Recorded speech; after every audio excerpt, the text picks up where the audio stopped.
গ্রামের একদম শেষ মাথায় ছিল একটা পুরনো ভাঙা বাড়ি। লোকজন বলতো ওই বাড়িতে কেউ থাকে না, কিন্তু রাত হলে নাকি আলো জ্বলে। রাহাত নামে এক কিশোর খুব সাহসী ছিল। একদিন সে তার বন্ধুদের বলল, আমি আজ রাতে ওই বাড়িতে গিয়ে দেখব আসলেই ভূত আছে কিনা। রাত 12টা, চারদিক নিস্তব্ধ, ঝিঝি পোকার ডাক আর ঠান্ডা হাওয়া। রাহাত ধীরে ধীরে বাড়িটার দরজা ঠেলে ঢুকল। ক্যাঁচ ক্যাঁচ শব্দ করে দরজাটা খুলে গেল। ভেতরে অন্ধকার।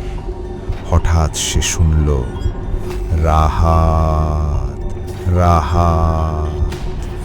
সে থেমে গেল, চারদিকে তাকালো, কেউ নেই। আবার সেই ডাক, রাহাত এখানে এসো। তার বুক ধড়ফড় করতে লাগলো।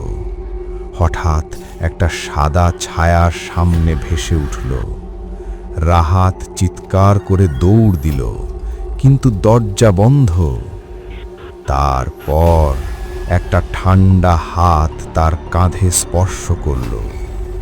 পরের দিন সকালে লোকজন দেখল বাড়িটার দরজা খোলা, কিন্তু রাহাত কোথাও নেই।